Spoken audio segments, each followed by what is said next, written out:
밀림의 성자 슈바이처.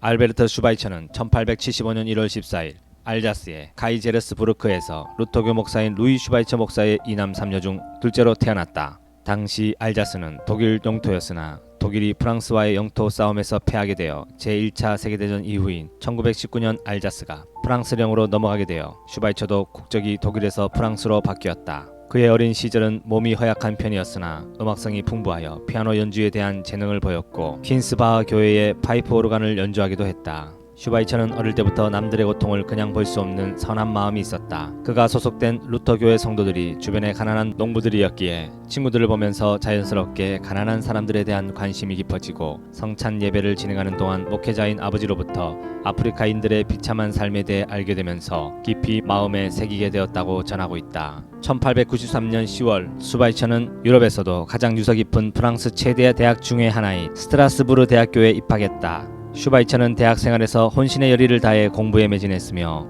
신학과 철학을 전공했다. 그는 이미 20대에 라이마루스에서 브레데까지라는 저서로 유럽 전역에서 권위를 인정받은 신학자였으며 바흐 해석의 탁월한 오르간 연주가이자 음악 이론가로 정평이 나 있었다. 그는 또 대학생 시절부터 꿈으로 간직해왔던 박의 정신을 실현하기 위해 30세 되던 1905년 스트라스부르 의과대학에 들어가 의학 공부를 시작했다. 교수이면서 목사이고 의과대학 학생 신분이라는 1인 3역의 시간을 착실히 쌓아나갔으며 37세 때인 1911년에는 그가 교수로 재직하고 있는 대학의 교수 딸과 결혼을 하고 드디어 의학 공부를 시작한 지 8년 만인 1912년에 의학박사 학위를 취득하고 거침없이 아프리카의 원시림 속으로 들어가고자 했다. 시작은 우연히 본 한 프랑스 잡지 속 기사에서부터였다. 통고강 유역에 사는 아프리카 흑인들의 참상에 대한 기사였는데 그러나 슈바이처의 결심을 전해들은 친구들과 친척들은 입을 모아 그의 계획이 어리석기 짝이 없는 것이라며 한결같이 말렸고 결심을 버리지 않자 오히려 비난하기까지 하였다. 슈바이처는 후에 당시의 심정을 이렇게 해고했다. 나는 말만 앞세우지 않고 일하기 위해 의사가 되고 싶었다. 사랑에 대해 이야기하는 것이 아니라 그것을 실천하는 것이고 싶었다.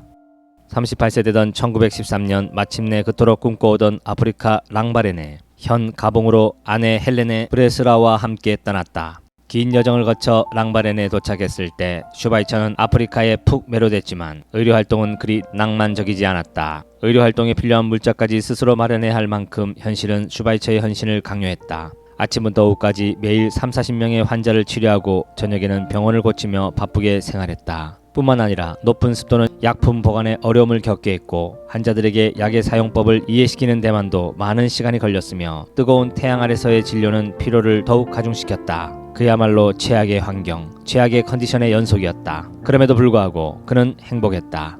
이렇듯 수많은 환자들을 헌신적으로 보살핀 의료 활동에 감동하여 당시 원주민들은 슈바이처를 마법사라는 뜻의 오강가로 부르고 존경했다. 그런데 자금이 부족하여 병원 운영이 어렵게 되자 병원의 기금을 모집하기 위하여 유럽으로 돌아왔는데 1917년 42세 때 제1차 세계대전이 발발하였다. 독일 영토였던 알자스 지방 출신인 슈바이처는 독일인이라는 이유로 아내와 함께 프랑스군의 전쟁포로가 되어 프랑스 포로 수용소에 수감되었다가 고향인 알자스 지방으로 송환되었다. 같은 해 그의 어머니도 프랑스 병사들의 말에 깔려 세상을 떠나는 비극을 겪게 되었으나 수용소에서의 고난과 어머니의 불의의 사고에도 불구하고 의료봉사에 대한 그의 열정은 꺾이지 않았다. 한편 생명 존중에 대한 그의 철학은 살아있는 모든 것에 대한 윤리 원칙으로서 그는 이 원칙이 문명의 존속에 가장 중요하다고 믿고 있다. 그는 그동안 중단했던 아프리카에서의 의료봉사 활동을 재개하기 위해 1924년 7년 만에 다시 아프리카의 랑바레네로 돌아가 오고우의 강 상류 약 3.2km 지점에 큰 병원을 세웠다. 그 뒤 그곳에 한센 환자들의 거주지도 추가로 마련했고 정신장애인들을 위한 의료시설도 만들었다. 그런데 1925년에 들어서 함께 일하던 의사들은 물론 간호사들까지도 기력을 잃고 시름시름 알아갔다. 유럽의 기후에 익숙한 그들이 열대성 기후에 적응하기 어려웠던 것이다. 더욱이 6월에는 아프리카 중부지방 일대에는 무서운 전염병인 이질이 퍼지기 시작했다.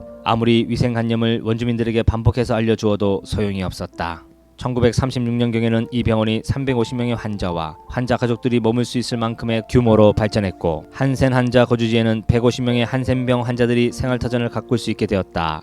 이쯤 병원의 인력 규모는 약 36명의 백인 의사와 간호사 그리고 다수의 원주민 근로자들이 환자들을 보살필 정도로 튼튼했다. 이렇게 봉사의 시간들이 쌓여가면서 슈바이처는 세계의 위인 인도의 전사, 원시림의 성자 등으로 불리며 세상 사람들의 많은 존경을 받았다. 또한 신학자로서의 본분도 게을리하지 않았으며 음악가로서는 파이프 오르간 전문가로서의 활동도 꾸준히 이어갔다. 1928년 수바이처는 괴테상을 수상했고 1939년 제2차 세계대전 중에도 유럽으로 돌아가지 않고 아프리카에서 전도와 진료에 전념하였다. 1952년에는 인류의 형제애를 발전시키는 데 기여한 공로로 노벨 평화상을 수상하였는데 그는 노벨상의 상금을 나한자촌을 추가로 건설하는 데 사용했다. 슈바이처는 수많은 어려움 속에서도 웃음을 잃지 않았고 끝까지 소금의 맛을 잃지 않았던 예수님의 참 제자였다. 그는 90세의 생일 이후로 건강이 급속하게 악화되어 1965년 9월 4일 그가 평생을 사랑으로 헌신한 아프리카 랑바레네에서 전 세계인의 애도 속에 세상을 떠났다. 그의 장례식 날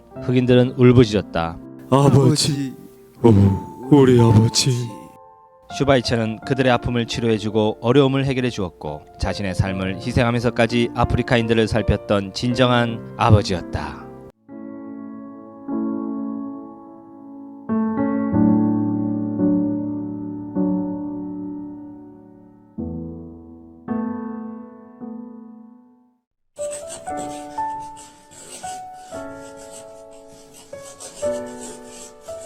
이 세상에 나를 낳아주신 아버지는 한 분밖에 없는 것처럼 이 세상의 참신은 하나님 한 분밖에 없습니다.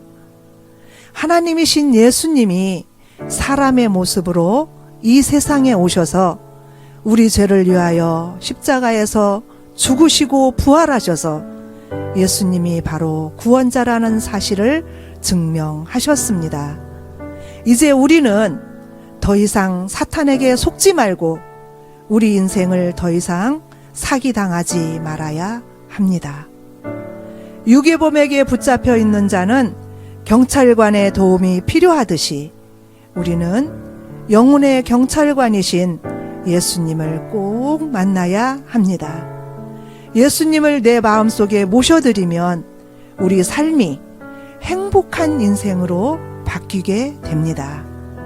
바이러스 균이 들어와 고통하는 환자에게 백신이 들어가면 살 수 있듯이 죄의 바이러스로 죽을 수밖에 없던 죄인에게 죄 없으신 예수님이 바이러스를 대체하는 백신으로 세상에 오셨습니다.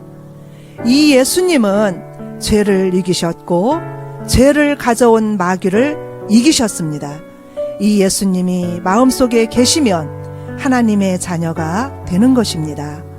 미국 정부가 힘이 있으면 미국 국민이 그 힘을 가지는 것처럼 우리 예수님이 세상의 왕이시기 때문에 우리는 세상을 이길 수 있는 왕의 자녀입니다. 예수님을 믿는 하나님의 자녀는 이 세상을 떠나면 하나님 아버지의 집 천국에서 영원히 살 권리가 있습니다. 꼭 예수님 믿고 천국에서 만납시다.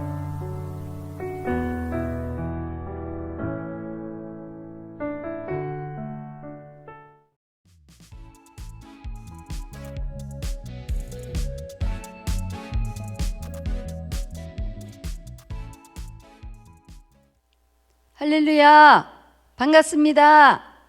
본부에서 훈련받고 성산교회를 섬기고 있는 행복한 전도자 박성자 사모입니다. 이 자리에 설 수 없는 아주 미약한 자인데 주님의 긍휼의 은혜로 서 있습니다. 주님께 영광 돌려드리며 전국 교회를 위해서 세계 열방을 살리려고 추진하고 계시는 대표 목사님, 부대표 목사님, 예심에 속한 모든 분들께 진심으로 감사드립니다. 요한복음 15장 5절 말씀에 나는 포도나무요 너희는 가지니 저가 내 안에 내가 저 안에 있으면 이 사람은 가시를 많이 맺나니 나를 떠나서는 너희가 아무것도 할 수 없습니다. 예심에 오기 전 저희 교회는 여러 전도 방법을 도입해서 전도해 보았지만 지속적으로 꾸준히 전도하기란 쉽지 않았습니다. 그래서 모두 내려놓고 전도 현장에 나가지 않고 쉬고 있던 중에 전도는 해야 되는데 어떻게 하지? 부담감이 늘 따라다녔습니다. 그런데 박원자 사모님의 권유로 예심 1일 전도 세미나에 참석하게 되면서 육종 무기에 대한 탁월한 메시지가 눈에 들어오게 되면서 예심 전도 사관학교에 등록을 하고 지금까지 꼭 붙어서 훈련받고 있는 것은 신의 한 수라고 생각합니다. 처음 예심에 와서 저의 모습은 40일 작정 전도가 꽃이라고 하는데 두려워서 실천하지도 못한 채 구경만 여러 번 하다가 겨우 1차 40일 작정 전도 시작을 했지만 훈련받다 보니까 성은 동산에서 여름 수련회에 참석하게 되었습니다. 성령님의 강력한 임재 가운데 천일 작전 감동이 왔습니다. 그래서 순종하면서 오늘이 708일째입니다. 할렐루야! 주님이 일하고 계십니다. 올해 3월달 예심전도 전국 컨퍼런스에서도 심령의 뜨거운 불을 받으면서 주님, 저도 전미사가 되고 싶습니다. 고백하게 되었습니다. 그리고 8월 15일부터 한 주간 여름 수련회를 사모하게 되었습니다. 비대면이지만 소수는 현장 참여가 가능하기에 주님, 현장에서 은혜 받고 싶어요. 기대하고 있었는데 저희 교회의 초상이 2곳이나 겹치게 되면서 여름 수련회 현장 참여가 불가피하게 된 것처럼 느껴졌지만 시편 107편 9절 말씀에 저가 사모하는 영혼을 만족해 하시며 줄인 영혼에게 좋은 것으로 채워주심이로다. 사모하는 마음이 있었더니 새벽 5시에 발인 예배가 진행되면서 목요일 저녁 집회와 금요일 저녁 집회 참석해서 은혜의 도가니 현장에서 대표 목사님을 통해서 너무나 큰 은혜와 성령님의 기름 부음이 있었고 12제자 세우지 못하고 임종하면 조의금 회수해야 하겠다는 대표 목사님의 뼈대 있는 말씀이 주님의 말씀으로 깊이 와닿았습니다. 성령님, 저도 12제자 세울 수 있도록 도와주세요. 저도 12제자를 세우고 싶다는 12제자 비전을 품게 되었습니다. 그리고 강신권 목사님의 신불전도와 능력전도의 은혜를 받고 성령님, 저도 능력전도하고 싶어요. 기도했습니다. 여름 수련의 계기로 저의 전도 현장이 무엇인가 한 단계 올라간 느낌을 받았습니다. 소심하게 전도했던 모습에서 갑이 되어서 전도하는 저의 모습을 보게 되면서 저도 놀라곤 했습니다. 지난달부터 기이한 일이 일어나고 있습니다. 교회 근처에 우리 교회를 위해서 거점 전도 장소로 사용하라며 구청에서 흔들 그네를 4곳이나 설치해 주었으며 그 사이사이에 벤치도 4개나 설치해 주어서 이제는 전도의 밭으로 사용하고 있습니다. 물고기들이 그네를 타고 있습니다. 흔들 그네를 타고 있는 물고기들을 보셨습니까? 거의 일어나지도 않은 채 얌전하게 예심복음 메시지를 듣고 있습니다. 한동안 저 혼자서 외롭게 전도 현장을 지켰지만 복음학교 수료자들이 한 분씩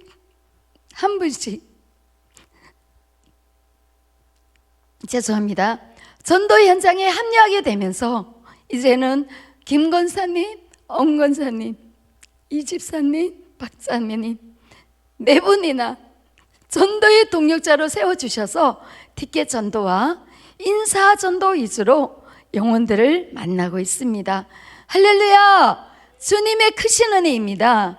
요한복음 6장 44절에 나를 보내신 아버지께서 이끌지 아니하면 아무도 내게 올 수 없으니 지금부터는 따끈따끈한 전도 현장 속으로 들어가 보겠습니다. 9월 29일 주일 예배 전에 흔들그네와 교회 주변에서 전도를 하고 교회에 들어가려고 하는데 교회 바로 앞에 떡볶이 가게가 있습니다. 62세 된 사장님이 오늘 사모님 교회로 올라갈게요 하십니다. 저는 깜짝 놀랐습니다. 5월 30일 새생명 행복축제 때 한 번만 나오겠다고 하신 분이었어요. 예전에 성당을 다닌 분이라 앞으로 내가 다니게 된다면 성당을 다니겠다며 엄포를 놓았습니다. 자아가 아주 강한 분이기 때문에 그동안 기도만 하고 교회에 나오시라고 한 번도 말한 적이 없습니다. 그런데 성령님께서 이날 이분의 마음을 움직여 주셔서 교회에 나오셨습니다. 제가 또 어느 날 전도용으로 아침 일찍 맥반석 계란을 삶아서 여기저기 나누어 드리고 5개가 남았습니다. 그런데 성령님께서 오수선하는 분을 생각나게 하셔서 찾아갔어요. 그런데 뜬금없이 사모님 어떻게 알고 오셨어요? 하면서 어제 저녁에 벽에 잘 걸려있던 유리가 되어 있는 큰 말씀 액자가 갑자기 떨어져서 하나님의 경고로 느껴졌다고 합니다. 다니던 교회가 이전한 후에 몇 달째 쉬고 있었는데 사모님 섬기시는 교회로 제가 이번 주일부터 나가도 되겠어요? 하시는 거예요. 네, 주일은 반드시 지켜야지요 했더니 9월 5일 주일 예배에 나오셨습니다. 제가 한 것은 아무것도 없습니다. 주님께서 친히 보내주셨습니다. 성령님께서 기가 막힌 타이밍과 저는 거저 맥반석 계란을 가지고 간 것밖에 없습니다. 또 교회 길 건너에 홈플 익스프레스 매장이 있는데 그 앞에서 전도하고 있는데 우리 김 권사님이 40대 남자분이 가게 안에 들어갔는데 사모님 감이 참 좋아요. 사모님이 한번 만나보세요. 그래서 그분을 만나서 좋은 영상 보내드릴게요. 010 뭐예요? 하니 전번도 알려주시고 오늘 처음 만났는데 이번 주일에 교회에 나오시겠다고 말씀하셔서 그러면 이 자리에서 10시 40분에 만나요. 약속을 했습니다. 또 한 분을 만났습니다.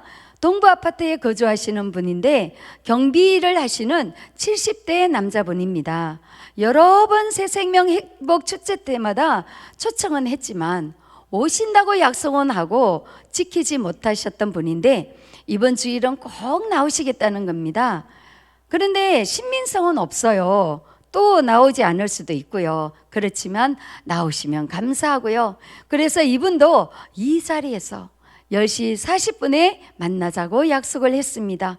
드디어 9월 5일 주일 예배 때 이 세 분 모두가 예배에 다 참석을 하시고 또 지난주에 떡볶이 사장님과 4분이나 세 가족을 보니까 오늘이 마침 새생명 행복축제의 날 분위기 같았습니다. 할렐루야!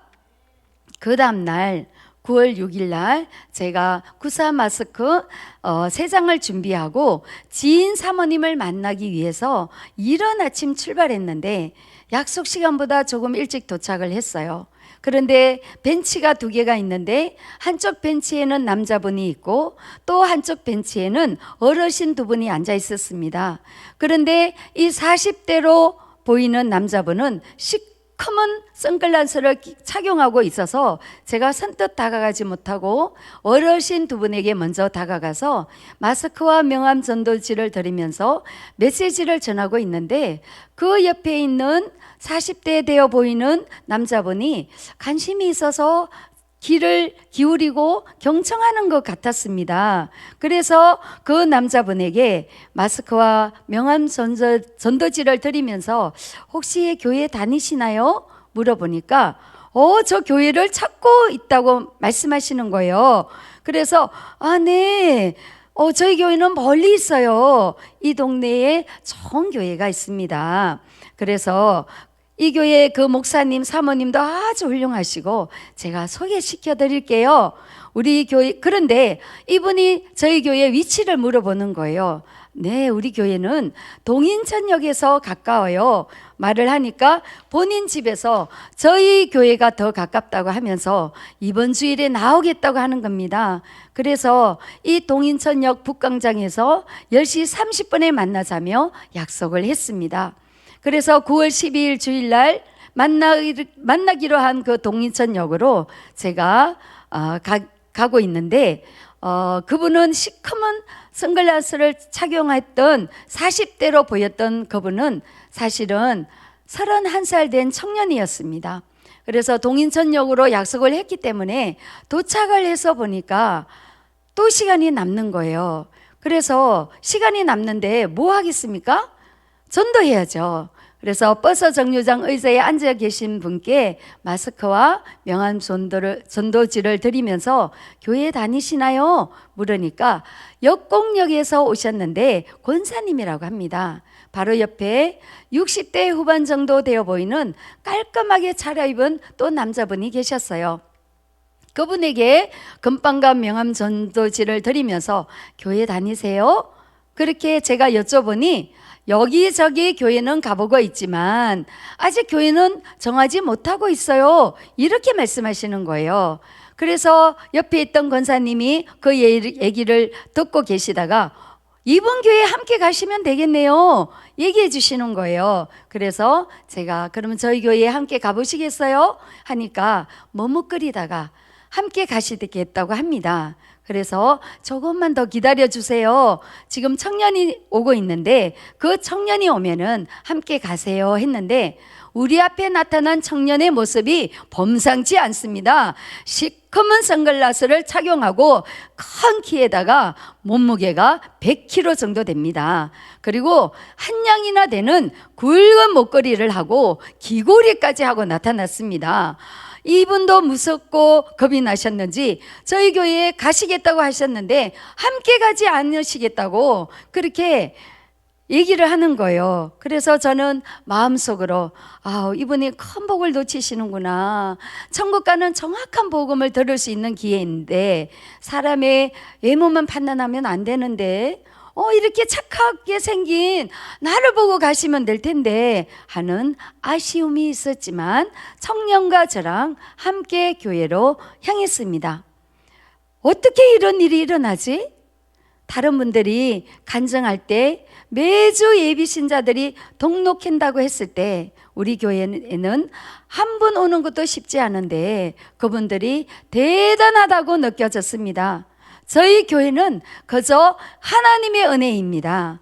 하야 통삼을 통해서 말씀을 마음판에 새기고 현장에 나가니까 하나님이 영혼들을 붙여주시는 것 같습니다. 3주 연속 새신자들이 오셨는데 9월 19일 추석 주간에는 새 가족이 오지 않았습니다. 주춤한 것 같았지만 9월 26일 주일에는 3년 동안 교회에 나오지 않았던 휴먼 신자를 길거리에서 우연히 만나게 되었고 이사를 했다고 하면서 집에 가서 차 한잔하고 가라고 해서 제가 집에 가서 그분에게 행복 내비게이션을 풀어주고 기도해 드렸는데 정말 주일 예배에 참석하셨습니다. 또 한 분은 저희 교회 옆에 아파트에 사시는 61세 된 여성인데 토요일 저녁 기도회 전에 저희 집에 상합 조개와 단호박이 생겨서 이분 아파트 문고리에 걸어놓고 문자를 했습니다. 그런데 조금 있다가 답장이 왔는데 고맙습니다. 내일 몇 시에 예배 드리시나요? 여쭤보는 거예요. 그래서 문자로 11시에 예배를 드립니다. 보냈더니 이분도 나오셨습니다. 그리고 이분이 이날 등록까지 하셨습니다. 그리고 10월 10일 주일에는 매일 전도하는 우리 전도의 동력자 김 권사님이 전도 현장에서 오랫동안 만나지 않았던 친구를 우연히 만나게 되면서 전도해서 함께 예배드렸습니다. 현장을 지키고 있으니까 성령님이 물고기들을 그늘망에 걸리게 하십니다. 이렇게 교회에 나온 새 가족 중에는 교회 청소에 동참하시는 분도 계시고 매일 저녁 기도회에 한 번씩 빠질 때도 있지만 거의 매일 나오시는 분, 내년 달력을 섬기고 싶은데 제가 섬겨도 될까요? 문의하는 분도 계십니다. 일을 행하는 여호와, 그것을 지어 성취하는 여호와, 주님께서 친히 일을 행하고 계십니다. 31일 내일은 저희 교회 새생명 행복축제 날입니다. 그동안 예심에서 준비해 주신 복음편지 21일 동안 예비 신자에게 보내면서 기도하고 선물도 드리고 식사로 섬기면서 초청한 분들 중에 몇 분만 말씀드릴까 합니다. 화가 선생님이 계세요. 처음 벤치에 앉아 계실 때는 그만 복음 전하라며 차갑게 대응하셨는데 전도 현장에서 자주 만나게 되면서 마음 문을 여시더니 새 생명 행복 축제의 날에 나오시겠다고 약속하셨습니다. 또 어떤 자매님은 만날 때마다, 그 자매님을 만날 때마다 마음이 아주 짠했습니다. 왜냐하면 25세 된 자매님인데 약간의 우울증세로 보여집니다. 처음에는 저를 쳐다볼 때 경계의 눈초리로 쳐다보았어요. 그런데 요즘은 인사도 먼저 하고, 그리고 이 자매님이 이제는 눈도 맞춥니다. 그런데 저희 목사님께 제가 말씀드렸어요. 이런 자매님이 있는데 자주 만나진다고 그렇게 얘기를 하니까 저희 목사님이 예수님도 그런 자매님을 찾으신다면서 적극적으로 인도해 보라고 하셔서 만날 때마다 찹쌀도너츠도 사주고 어묵도 사주면서 그렇게 가까이 지냈더니 어느 날은 이름도 전화번호도 아파트 동호수까지 모두 알려줘서 지금은 복음 편지를 매일 보내고 또 새생명 행복 축제를 초청했더니 그날 나오겠다고 약속한 상태입니다. 또 중국에서 오신 분 57세 된 분인데 이분은 전에 교회는 조금 다녔지만 코로나와 남편의 반대로 쉬고 계시는 분이에요. 그리고 남편을 아주 어려워합니다. 그래서 남편이 허락해야만 교회 나올 수 있는 분이라 제가 기도하고 저도 작심을 하고 성령님을 의지하면서 그 집을 찾아갔습니다. 그 남편은 술 중독에다가 당뇨로 인해서 집에만 계시는 분이에요. 그래서 제가 찾아가서 선생님 동부아파트 아세요? 그러니까 아신대요. 그 동부아파트 길 건너에 성산교회가 있어요. 제가 그 성산교회에 다니고 있습니다. 혹시 교회 다닌 적 있으신가요? 하니까 그분 하는 말이 얼마 동안은 교회를 다녔다고 하는 거예요. 어머나, 하나님이 너무 사랑하시는 분이네요. 제가 명절 메시지를 전하고 또 여러 가지 복음을 전한 후에 인생은 60부터 시작이라고 하는데 두 분 다 젊으신데 예수님 만나고 행복하게 사시고 이 다음에 천국도 가셔야지요. 이렇게 제가 말씀을 드리니까 옆에 있던 아내는 남편이 무서워서 남편이 알까봐 흐느끼지도 못하고 눈물만 주르르 흘리고 계시고 있습니다. 그래서 제가 그 남편에게 이젠 식사도 좀 하시고 술만 드시지 마시고 힘을 내셔서 교회도 나오시고 저희 31일 새생명 행복축제가 있는데 그분 두 분 다 초청할게요. 그날 나와보세요. 말을 하니까 그 남편이 아내와 함께 나오시겠다고 약속하셨습니다. 그 외에도 유치원 영양사님 또 87세 된 불교인 여러분들이 이날에 나오시려고 준비하고 계십니다. 이 87세 된 불교 다니시는 이분은 그 흔들거네에 앉아 계신 분입니다. 그런데 너무나 곱게 차려입고 나오셔서 10년이나 젊어 보였어요. 그래서 제가 예신복음 메시지를 전하니까 이분이 하는 말이 그동안 귀가 따갑도록 들었는데 오늘 또 듣는다면서 싫어하시는 거예요. 그래서 제가 말씀드렸습니다. 더 귀가 따갑도록, 어르신 더 귀가 따갑도록 들으셔야 해요. 예수는 그리스도 구원자이십니다. 이분을 만나지 못하면, 이분을 우리 어르신이 믿지 못하면 영원한 불구덩이에서 영원한 고통을 받으셔야 됩니다. 그때 지옥에 가서 그때 내가 교회 나가볼 걸, 예수님 잘 믿어볼 걸, 지옥 가면은요 끌끌하신대요. 그렇게 제가 말씀드렸더니 명함 전도지를 잘 챙기십니다.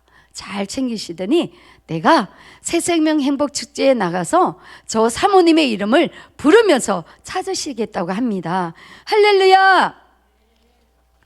이렇게 하나님께서 영혼들을 우리 교회에 또 어떤 영혼들을 맡겨주실까 정말 기대가 됩니다. 12제자를 세울 수 있도록 하나님께서 저희 교회에 계속 영혼들을 붙여주고 계십니다.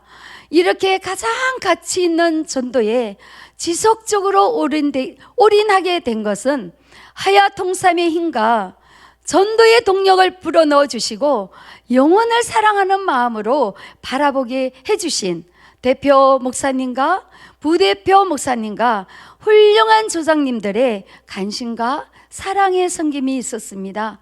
너무나도 감사를 드립니다. 신명기 6장 6절 말씀에 오늘날 내가 내게 명하는 이 말씀을 너는 마음에 새기고, 잠언, 사도행전, 창세기, 출애굽기, 레위기, 민수기, 동행과 훈련, 이런 하야 통삼을 진행하면서 저희는 카톡에다가 숙제를 올립니다. 올리지 못한 사람들은 벌금을 내어서 피자 잔치를 하고 있습니다. 교회마다 하야 통삼을 통해서 많은 복을 받고 계시는데 저희 교회도 74세 된 성도님에 대해서 말씀드릴까 합니다. 이분의 예전의 모습은 술 중독으로 인해서 길거리에서 자주 넘어지고 쓰러지고 길거리에서 주무시는 거예요. 그러면 행인들이 신고를 해서 경찰의 도움으로 집으로 돌아올 수 있다고 합니다. 가끔 또 저에게 전화를 해서 사모님, 이번 주일부터 교회 못 갑니다. 이제 쉬어야겠어요. 핑계거리가 아주 많았던 분입니다. 그런데 하야 통삼을 접하면서 올해 1월부터 현재까지 성경 통독을 5독이나 하셨고 지금까지 술을 마시지 않고 있다며 저에게 자랑스럽게 말씀하십니다. 또 그 아내는 남편의 변화된 모습을 보면서 성경만 가까이 하면 좋겠다고 하십니다. 말씀을 가까이 하시더니 삶이 변화되어 가고 있습니다. 저 또한 요즘 전도 현장에 나갈 때는 매우 기대가 됩니다. 오늘은 또 어떤 영혼을 만나게 해주실까? 거리가 먼 곳에서 사는 초등학교 아이들을 만나면서 어떻게 이 아이들이 이 헌들거리에 앉아 있을까? 주님께서 보내주셨구나. 예수는 그리스도 구원자라는 것을 듣게 하기 위해서, 복음을 듣게 하기 위해서, 이 어린 영혼들을 살려주시기 위해서 이 장소로 보내주셨구나 생각합니다. 예심에 꼭 붙어서 훈련받고 하야 통삼을 통해서 은혜 받으면서 말씀을 마음판에 새기니까 지금까지 두려웠던 전도가 이제는 재미가 있습니다. 기대가 됩니다. 때로는 거침없이 담대하게 갑이 되어서 전하고 있는 저 자신을 보면서도 저도 놀라고 있습니다. 이것이 예심의 위력입니다. 전도가 답입니다. 전도는 타고난 예심 안에 다 있습니다. 이제 예수님의 마음을 품고 예심의 우산을 쓰고 12제자 세우기, 12제자 비전을 가지고 예심 기독 유엔 회원에 동참하시고 저희 교회도 핵그룹 교회, 저희 교회가 100대 교회에 함께 동참해서 군대로 군사가 되는 게 저희 교회가 되길 소망합니다. 저는 아무것도 할 수 없습니다. 그러나 내게 능력 주시는 자 안에서 내가 모든 것을 할 수 있느니라. 성령님의 인도함으로 은혜로만 할 수 있습니다. 할렐루야! 감사합니다.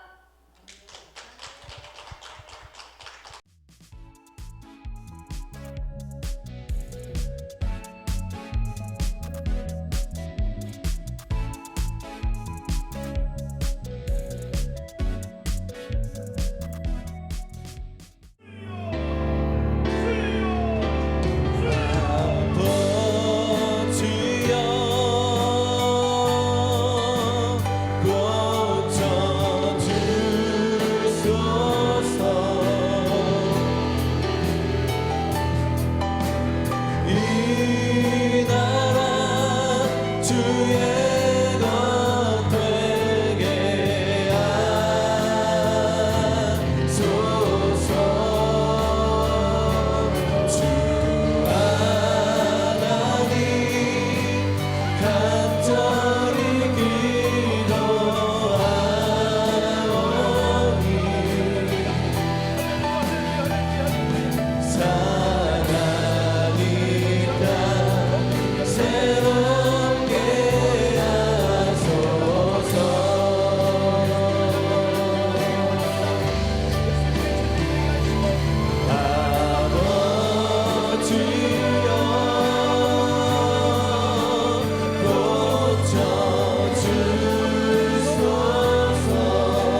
찬송을 부르게 되리 보라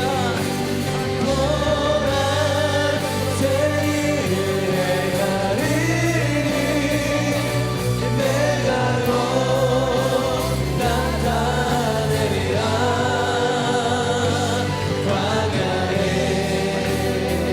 길을 만들고 사막에 강을 내리 보라 세일에 가리니 내가로 나타내리라 나를 위해 지은 내 백성 나의 찬송을 부르게 되리 우리 살지 못하게 하고 우리 살지 못하게 하고 우리 침몰지 못하게 하리 우리 침몰지 못하게 하리 영원히 나는 내 하나님이 되고 넌 내 백성이 되리 보라 세일에 가리니 내가로 나타내리라 광야에 길을 만들고 사막에 강을 내리 보라 세일에 가리니 내가로 나타내리라 나를 위해 지은 내 백성 나의 찬송을 부르게 되리 내 영혼이 완성되고 완성되어 싸우니 믿음에 흔들어 주를 바라봅니다 내 영혼이 완성되고 완성되어 싸우니 믿음에 흔들어 주를 바라봅니다 내 영혼이 완성되고 완성되어 싸우니 믿음에 흔들어 주를 바라봅니다 내 영혼이 완성되고 완성되어 싸우니 믿음에 흔들어 주를 바라봅니다 주를 찬양할 때 주의 나라 이미 임했네 주의 영원한 나라 주 보게 하소서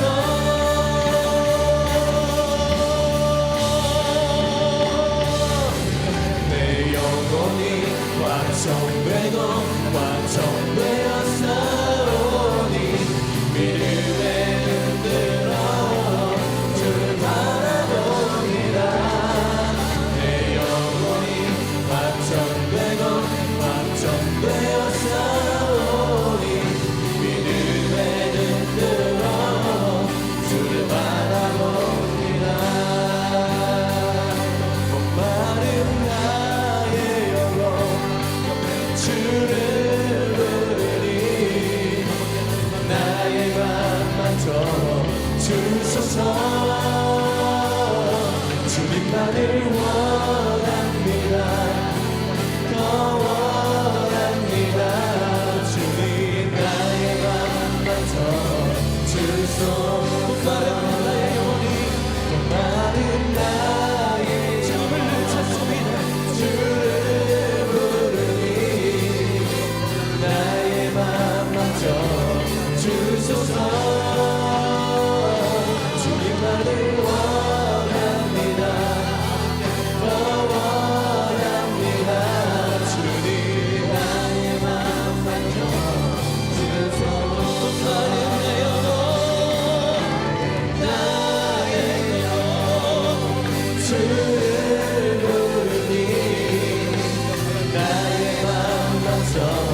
주소서 주님만을 원합니다 더 원합니다 주님 나의 맘 만져 주소서 목마른 나의 영혼이 목마른 나의 주님을 찾습니다 나의 맘 만져 주소서 주님만을 원합니다 더 원합니다 주님 나의 맘 만져 주소서 밤이 나나지만 어제나 오늘도 영원히 주만 찬양해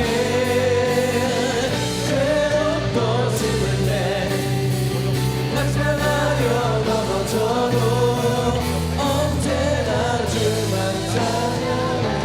찬양하겠네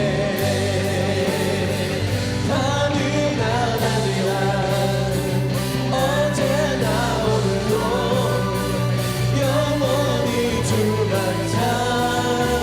찬양해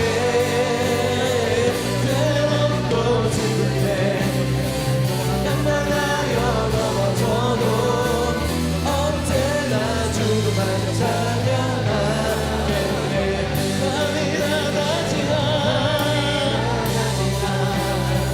언제나 오늘도 영원히 주만 찬양해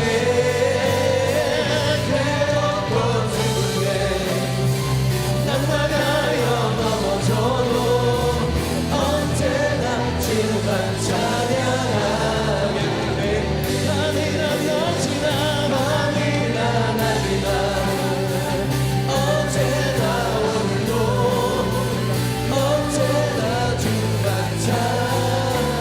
찬양해 괴롭고 슬플 때 낭만하여 넘어져도 언제나 주만 찬양하네 밤이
내 생각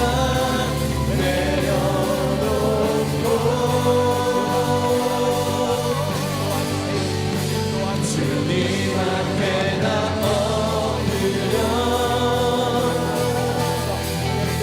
주의 음성 기다리니 나를 부르실 때 믿음으로 가리 주님을 보게 하소서 나를 붙들어 주소서 주님을 보게 하소서 나를 붙들소서 내 뜻과 내 생각 내려놓고 주님 앞에 나 엎드려 주의 음성 기다리니 나를 부르실 때 믿음으로 걸어가리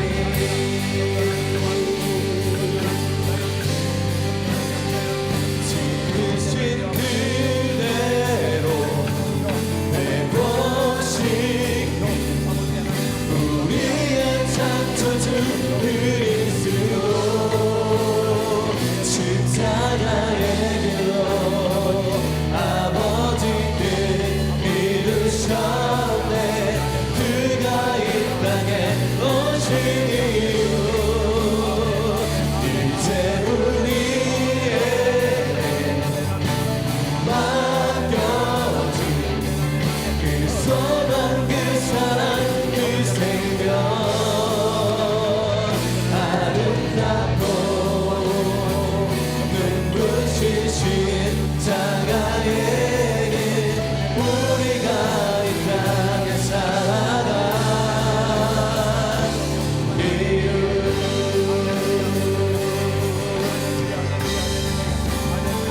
지으신 그대로 회복시켜 우리의 창조주 그리스도 십자가의 길로 아버지 뜻 이루셨네 그가 이 땅에 오신 이유 이제 우리에게 맡겨진 그 소망 그 사랑 그 생명 아름답고 눈부신 십자가의 길 우리가 그 땅에 살아가 이유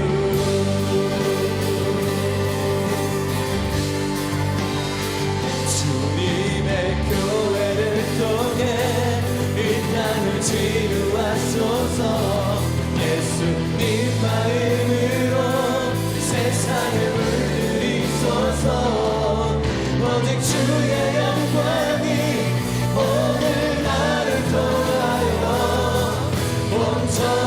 온전하게 이루어지게 하소서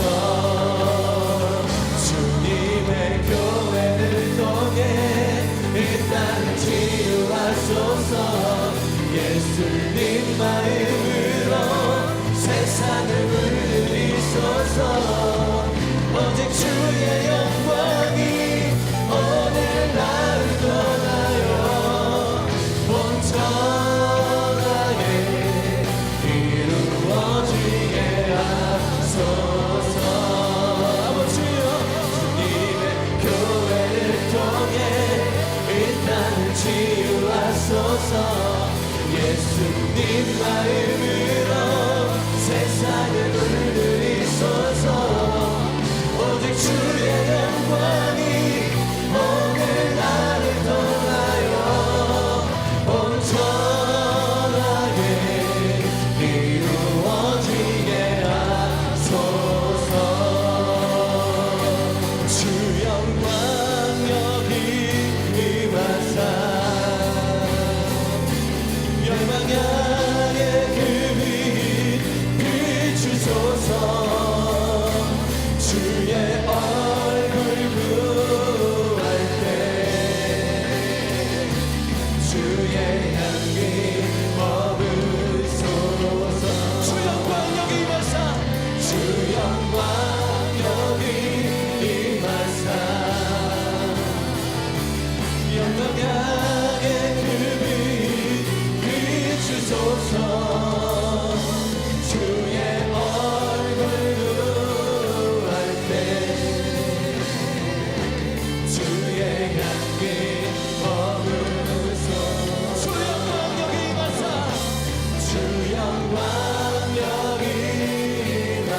주